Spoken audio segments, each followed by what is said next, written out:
If you are just leaving the organization, or if you've recently left or even thinking about it, and you don't want to do it, or it's difficult because you feel like you're going to be starting over again, this video is for you.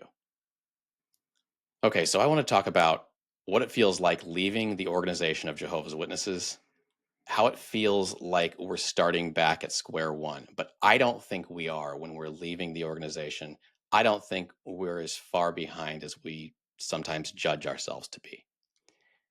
And I also think that when leaving the organization, we are doing something really good for our brains, something really good for our mental ability, not just our mental health, but our mental ability. And I'll explain how. And if you feel that I'm incorrect on these things, or you agree or anything, just please leave a comment on the video or go to our website, difficultchildhood.com, and click on the link to SpeakPipe, and you can leave us a voice message there.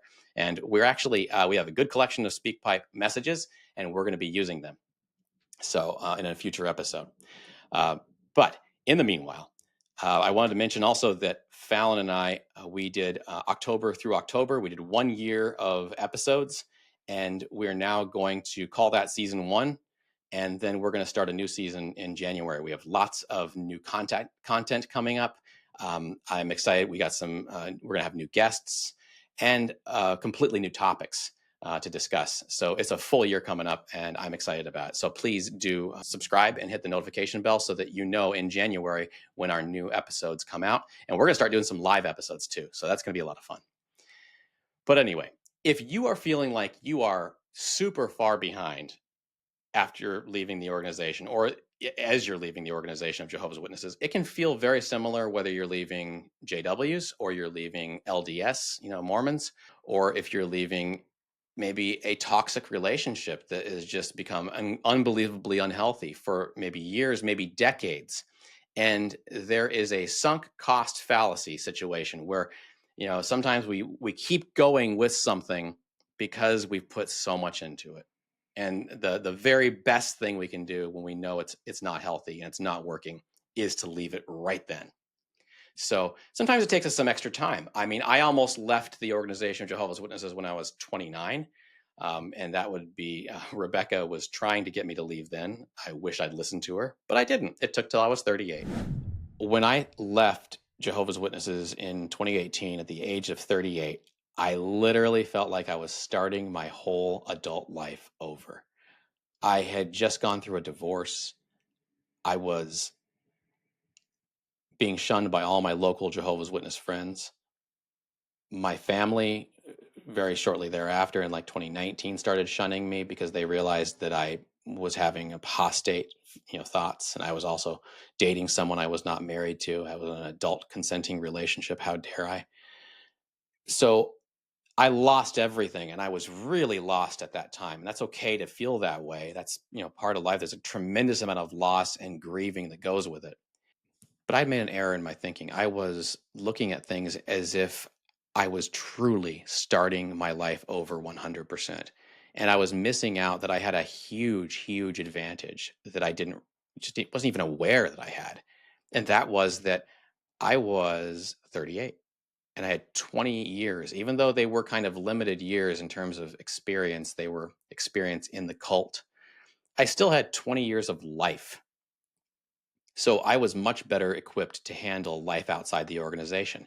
And of course, the governing body and the organization, they want you to think that if you leave the organization, your life will be ruined.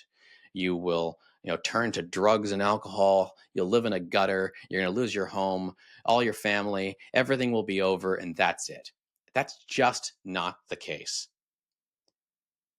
If you cut out that toxic aspect to your life, the high control cult, the men in New York who want to control your life, if you cut them out, it will hurt. It will feel like you're taking a huge step back, but actually you're taking a giant leap forward. You're leaving something that's toxic. It's just like leaving a bad relationship if you're being controlled or abused. It's hard, but you can do it. And you just have to remember that even if you're doing it later in life, that's not a reason to feel silly for doing it. oh gosh, I felt that way. Oh, I left at 38. Why didn't I leave at 22 or 18? It's okay if you left later. If you left into your 50s, 60s, 70s, because when you're older, you have a lot more life experience. And that is a powerful tool to get yourself through a hard time. And as over the last 6 years, as I thought about it, I thought, yeah, I was 38 when I left. That was of a great deal of utility to me. It was very useful to have that much experience in my life and to be more of have a better, clearer sense of self. That was huge. So it's yes, we all wish we would have left earlier, but man, it does. There's just so much to be had later in life and in our middle age. For example, Fallon, she didn't go to school until her late 30s, so she went back to college and got her degree. That's awesome. It's a it's a big advantage leaving at any time. Your life will get better. And I guess I finally, while driving around, I do a lot of my thinking while I'm driving. I came to the conclusion that, oh, it isn't a bad thing that I left at 38. It was probably easier to leave at 38 because I had that extra 20 years worth of experience and that I could call upon uh, to help me in the leaving process. I'm not an 18-year-old kid. I have a better sense of self. I think that was huge. And the second thing that I discovered, and again, while driving around, I'll explain why I'm driving so much. I learned that I think that after leaving the organization, I experienced an increased cognitive ability. My brain works way better than it used to when I was in the organization. And I think there's several things at play there. I think a lot of people drink too much inside the organization to deal with there and just kind of tamp their brain down. I certainly did that. But also, I felt that when I was in the organization, my brain was always kind of in neutral. I was atrophied. I wasn't thinking clearly. I wasn't thinking things out. And if you've ever been one of Jehovah's Witnesses, you know how this is. You are not encouraged to think. Now, of course, they always say that scripture, use your thinking ability or your reasoning ability, I think it is, but they really don't want you to. Then they turn around and say things like, don't speculate about the future. Just, listen, obey, and be blessed. And then, of course, what do the meetings look like? They look like us going to the meeting, sitting with our watchtowers or our tablets with the watchtower on them, reading the paragraph. Okay, listen, obey, and be blessed. Always obey the governing body, even if it doesn't make sense from a human standpoint. Okay. Raise your hand. Repeat the same thing back. Use, your own words so it seems more like it's you, and then put your hand down and wait for the next paragraph. None of that requires that you engage your brain. None of it. Now, after leaving Jehovah's Witnesses, I started using my brain a lot more. I wanted to learn new things. I wanted to learn fresh ideas. So I started reading books. I started listening to books on Audible as well. And I started exposing my brain to new ideas because I wasn't constantly afraid of something contradicting my religious beliefs. So I was like, okay, well, it's fine. Let's see if this makes sense. And I noticed that after 5 years of doing that, I repeated a task that I had tried back when I was in the organization and kind of failed at. So here's what happened. I think I got smarter. You can tell me if this is absurd. In 2014, I was saving up to buy this house. And so we were trying to, I own a small business, and the small business is a little bit seasonal in that from in November and December, I get very few calls. The phone almost doesn't ring at all, and that's fine. It just idles along. But I have almost nothing to do in November and December, and I was trying to save up money for, like I said, a down payment. So I found out that UPS hired, the parcel service company would hire people for just November and December. I thought, well, that's perfect. I can earn some extra money, put it toward the down payment, kind of help us get a little ahead. So I did that. But to do that, you had to take this 2-week course from UPS, and you had to memorize a bunch of stuff. And it was mostly just driving safety, but it was also how to work their little computers, their handhelds, and everything. Was not complicated, but you had to memorize about several hundred words of information, and it was stuff that you had to be able to repeat back verbatim as you're driving down the road talking to the instructor. He'd go, point one, blah, and you have to answer it back. And like I said, a couple pages of this. Not super easy to memorize a couple of pages of stuff, but not super hard either. And I remember really struggling with it back in 2014.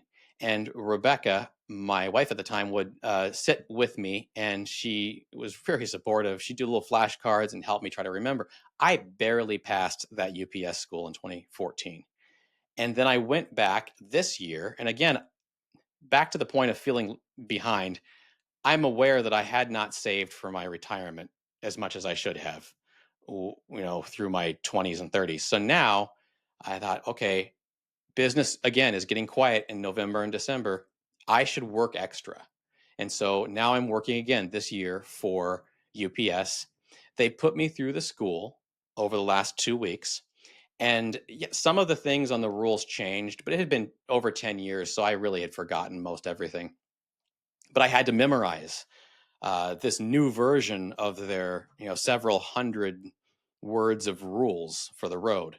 And I had to rememorize them and be able to repeat them back to the instructor while I'm driving. And so I did that. And it was a lot easier this time. And it had modified since last time. And I thought about that. I thought, that's weird. And then the little tests that they gave me, much easier. I thought, that's odd too. And then when I got into the UPS center and I was talking with people, I found myself just socially able to, get along with and understand and just social norms, just not be the weirdo. I don't know if you've ever felt that way as one of Jehovah's Witnesses. I'm sure we all have. You feel like a bit of a social outcast, a weirdo. And I wasn't having any of those feelings.